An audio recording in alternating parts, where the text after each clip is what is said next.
Assalamualaikum warahmatullahi wabarakatuh. Ya, welcome back to my channel, Siska Wahyuntias Ratnawulandari.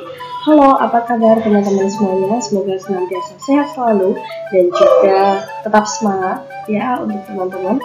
Dan di sini karena kemarin ya banyak banget yang menanyakan terkait dengan beasiswa unggulan, karena memang beasiswa unggulan sudah dibuka dan banyak pertanyaan terkait esai. Tolong dong Kak spill esainya gitu ya, esai buat beasiswa unggulan khususnya. Nah oke, teman-teman semuanya, di sini aku mau share informasi nanti contoh esai yang pernah lolos oleh awardee ya di beasiswa unggulan tahun 2021 dan juga tahun sebelumnya gitu. Nanti akan saya berikan contohnya. Dan di sini nanti step by stepnya ketika kita akan menulis esai beasiswa unggulan itu seperti apa.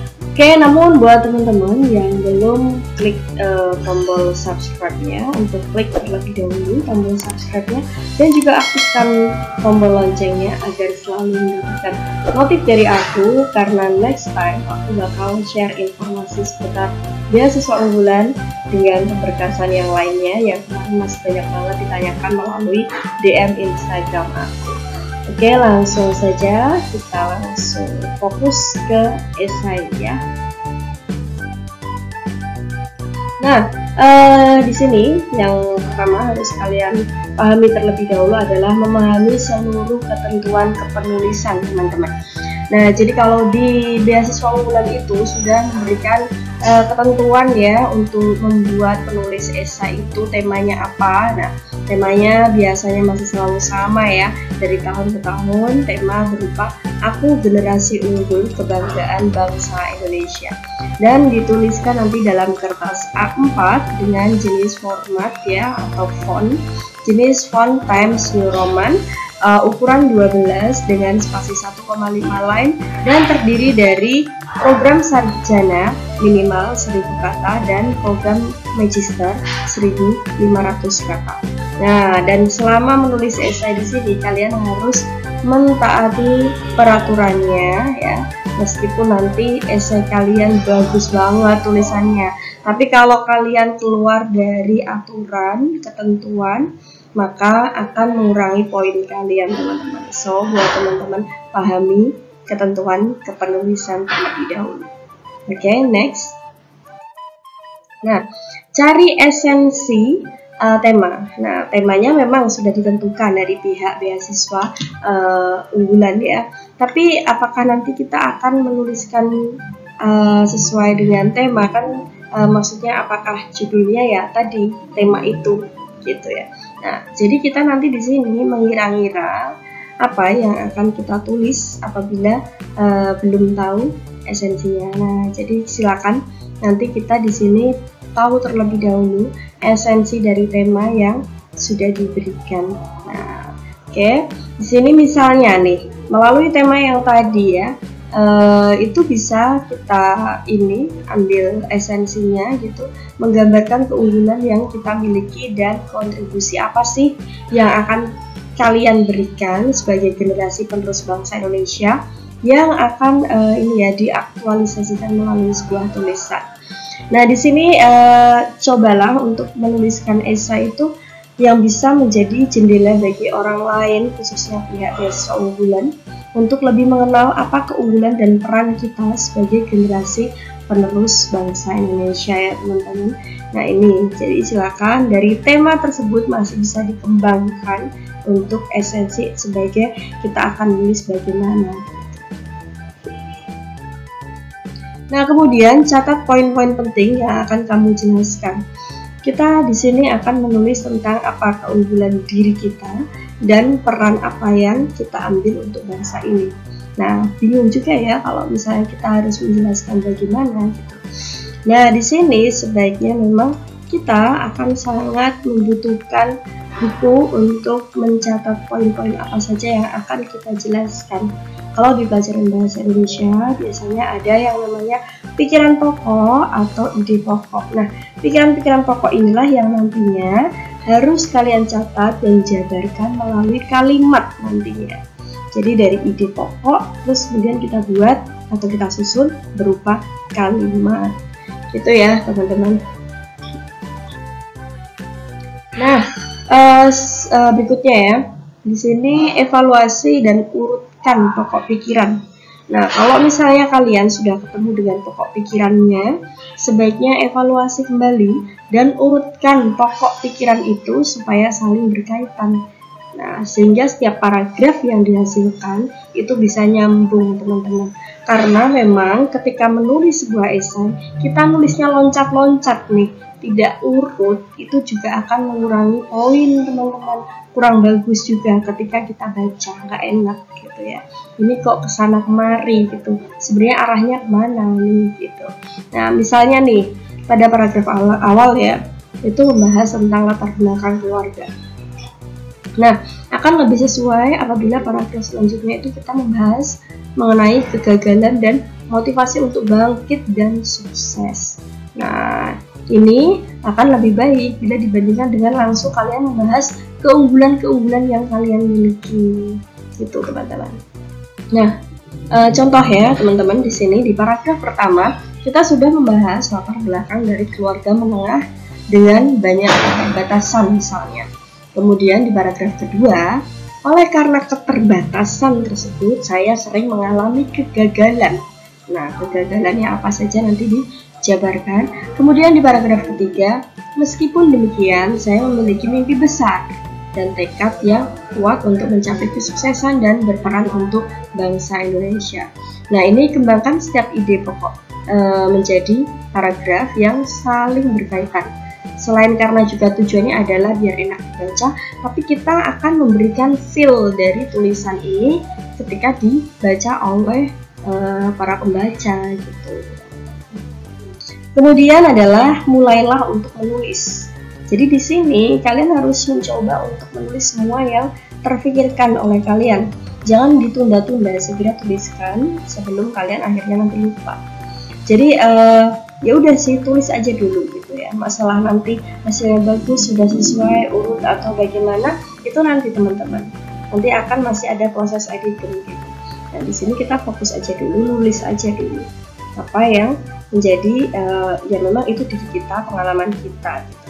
Nah, di sini ingat, kembangkan ide pokok. Pengembangan ide pokok bisa kalian terapkan menggunakan cara ini ya, induktif, deduktif, atau metode paragraf campuran.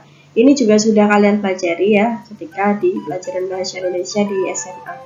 Jadi bisa banget sebenarnya teman-teman juga ketika butuh nih misalnya direview tulisannya, bisa juga nih konsultasi dengan guru bahasa Indonesia kalian di SMA gitu teman-teman. Di sini teman-teman baca kembali dan perbaiki kepenulisannya. Jadi setelah semuanya kamu tulis dan merasa sudah mencapai batasnya, tahapan selanjutnya adalah proses editing. Nah, di proses editing ini kalian harus membaca kembali seluruh esaimu dan merenungkan apakah sudah enak dibaca, memiliki feel bagi pembacanya, dan apakah setiap paragraf sudah saling berkaitan.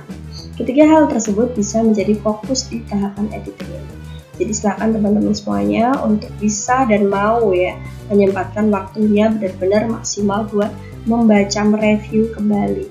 Bahkan boleh banget minta bantuan juga ke teman-teman, terutama orang yang dari program studi bahasa Indonesia misalnya, minta tolong untuk dibaca bagaimana komentar mereka gitu. Dapat nggak sih feel-nya gitu. Nah, di sini akan aku sampaikan terkait dengan struktur esai beasiswa unggulan. Itu diawali dari latar belakang jelas ya. Bagian latar belakang ini bisa berisikan penjelasan seperti apa sih kondisi kehidupan kalian. Nah, kondisi kehidupan di sini mencakup dari keadaan ekonomi, lingkungan kalian bagaimana, pendidikan, mimpi, atau cita-cita dan juga yang lainnya. Nah, kemudian gambarkan bahwa kamu adalah pribadi yang memiliki mimpi besar untuk sukses. Tunjukkan dengan mimpi dan kesuksesanmu mampu memberikan kontribusi terhadap kemajuan bangsa. Ini di bagian latar belakang ya teman-teman, seperti apa yang tadi sudah saya jelaskan di sebelumnya. Nah, kemudian selanjutnya di sini adalah kenali masalah di sekitarmu. Masalah di sini bisa dimulai dari diri kita sendiri sebenarnya hingga masalah yang ada di masyarakat. Ada baiknya disesuaikan dengan bidang yang kamu kuasai di sini, dalam artian memang kamu bisa menuliskan tentang masalah tersebut gitu. Misalnya nih, kamu adalah mahasiswa akuntansi misalnya, seharusnya bisa kan kalian mengenali permasalahan perekonomian di dunia. Nah, itu bisa kalian jadikan esai nih gitu kan. Atau misalnya mungkin kalian jurusan di ilmu gizi, bisa disampaikan misalnya permasalahan gizi buruk dan stunting di Indonesia masih tinggi. Lalu peran apa yang bisa kamu berikan sebagai ahli gizi untuk permasalahan tersebut. Jadi memang kita harus mengambil sebuah masalah ini yang memang kita kuasai teman-teman, sehingga akan lebih mudah untuk membuat menulisnya. Nah, selanjutnya adalah perjuangan hidup. Mencapai kesuksesan bukanlah hal yang mudah, banyak kendala yang dihadapi. Nah, unsur ini cobalah untuk menceritakan sebuah perjuangan hidup kalian yang benar-benar membekas di pikiran kalian. Dimulai nanti dari kegagalan yang terus kamu alami mungkin berulang-ulang, tetapi tidak pernah menyerah untuk berjuang hingga pada akhirnya kamu mencapai sebuah kesuksesan yang diinginkan. Nah, dan juga di sini tunjukkan bahwa kamu adalah orang yang unggul, ditunjukkan dengan sikap yang pantang menyerah ya, terus berjuang, cerdas, dan mampu meraih kesuksesan. Jadi perjuangan hidup di sini kalau bisa kayak ngambil feel banget oleh pembacanya nanti gitu. Ketika dia baca esai kamu tuh kayak bisa merasakan gitu apa yang kamu rasakan di perjuangan hidup ini, teman-teman gitu ya. Nah, perjuangan untuk berprestasi, teman-teman. Di sini perjuangan hidupmu tidak hanya berhenti setelah mencapai sukses. Jadi kalau misalnya kalian sudah mencapai sebuah kesuksesan, tapi di situ kalian masih harus mau untuk berjuang kembali, karena itu bentuk bahwa kalian memang memiliki jiwa yang semangat gitu, optimis. Gitu. Nah, di sini kalian juga maka ada hal lain yang harus dilakukan, yaitu berprestasi. Dan apa yang pernah kalian lakukan untuk bangsa. Nah, pada bagian ini cobalah untuk menuliskan bahwa perjuangan tanpa henti maka akan melahirkan sebuah prestasi. Pada bagian ini bisa coba tuliskan apa saja prestasi yang pernah kalian dapatkan dan bagaimana usaha yang dilakukan. Ya, kayak terus kemarin ada yang bertanya, bagaimana Kak kalau misalnya saya nggak punya prestasi atau misalnya punya prestasi tapi sedikit? Tidak masalah ya, sini. Unggul bukan hanya soal prestasi. Jadi seperti sebelumnya, fokuslah pada proses perjuanganmu untuk menjadi seorang yang unggul. Fokuskan pada cerita perjuanganmu untuk mendapatkan sebuah prestasi itu gimana ceritanya. Kenapa kok gagal tapi kamu masih berjuang? Ceritakan di situ. Nah, motivasi ini bisa kalian dapatkan dari mana saja ya, terutama pastinya biasanya pada umumnya pasti akan mendapatkan motivasi dari sosok orang tua kita yang sudah berjuang untuk kita bisa sampai akhirnya kuliah gitu. Sehingga kita ada cerita khas sendiri di sini untuk motivasi itu. Kita bisa menceritakan juga dari nasihat-nasihat orang tua. Nah, di sini moto hidup yang kamu yakini untuk mencapai kesuksesan juga bisa, sehingga melalui moto hidup itu kalian bisa menjaga motivasi kalian bisa stabil untuk menghadapi seluruh kendala dalam perjuangan hidup kalian. Nah, kemudian di sini kontribusinya apa nih yang akan kamu berikan untuk bangsa? Nah, setelah seluruh perjuangan, prestasi, dan juga keunggulanmu yang sudah kamu sampaikan pada bagian ini, cobalah untuk menuliskan apa rencana, pandangan, atau kontribusi yang ingin kamu berikan untuk membangun bangsa ini semakin bisa maju dan juga berkembang ya. Nah, di sini sampaikan bahwa kamu akan berperan dalam pembangunan bangsa dengan keahlian yang kamu miliki. Tunjukkan bahwa kamu memiliki cita-cita dan semangat yang besar untuk bangsa Indonesia. Ini adalah kontribusi kita terhadap bangsa kita. Nah, ini contohnya aku generasi unggul kebanggaan Indonesia. Ini di paragraf pertamanya. Nah, kemudian ada paragraf kedua.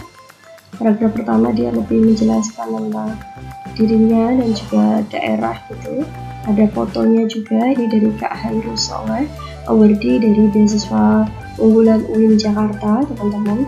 Tapi mohon maaf untuk tahun ini dari UIN tidak bisa mendaftar di beasiswa unggulan ya, karena yang bisa mendaftar hanya universitas yang di bawah binaan Kemendikbudristek ya teman-teman. Jadi hanya untuk universitas yang bukan universitas Islam gitu. Karena kalau universitas Islam itu di bawahnya Kemenak teman-teman.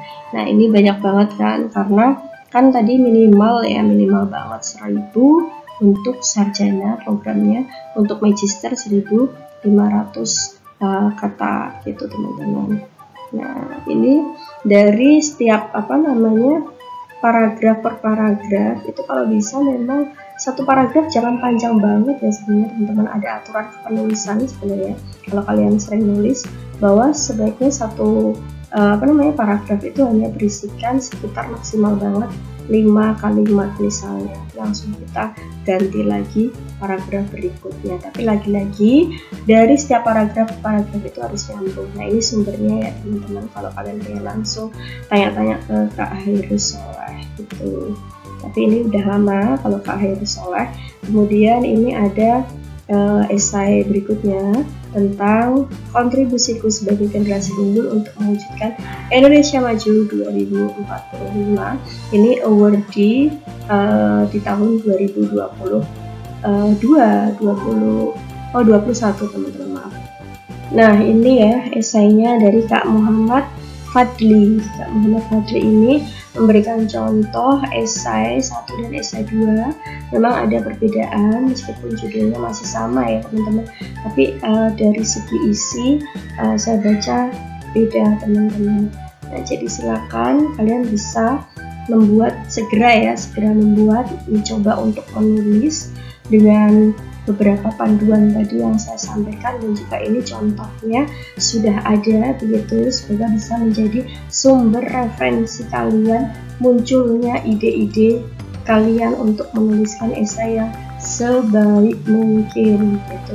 Dan di sini aku share juga ya tambahan untuk kalian, bahwa ketika menuliskan esai itu memang kita harus ini teman-teman. Nah ini sumbernya ya teman-teman. Jadi kalau menuliskan esai itu harusnya kita itu memang menuliskan keunggulan-keunggulan kita ya, bukan kelemahan kita, karena memang itu penilaian yang harus memiliki bobot yang tinggi. Karena kan kebanyakan ketika kita apply scholarship ya di beberapa esai, kalau kita orang Jawa terutama, itu seringnya menuliskannya itu di dalam esai malah menuliskan kelemahan gitu. Nah sementara yang akan dilihat oleh tim penilai itu adalah daya juangnya, daya juang dan semangatnya gitu untuk bisa menjadi generasi penerus bangsa yang tentu saja unggul begitu. Nah itu tadi teman-teman untuk contoh esainya. Nanti aku ini aja ya, link dari contoh esai itu aku share di bawah ya, di kolom YouTube gitu, di deskripsinya lebih tepatnya. Nah itu nanti silahkan bisa langsung kalian klik di situ, dan bisa juga menanyakan langsung ke pihak awardee tersebut ya. Atau mungkin juga pengen konsultasi ke saya juga boleh, silahkan langsung aja DM aku, dan juga follow Instagram aku di Siska_Mabdullah, atau di Facebook Siska Wayuneti Asnawalandari, atau juga bisa kalian menuju ke TikTok aku untuk mendapatkan informasi seputar universitas, beasiswa, dan juga hal lainnya di Siska Counselor. Oke, untuk teman-teman semuanya, thank you very much for your nice attention, and don't forget for like, comment, and subscribe. Thank you. Sekian, wassalamualaikum warahmatullahi wabarakatuh.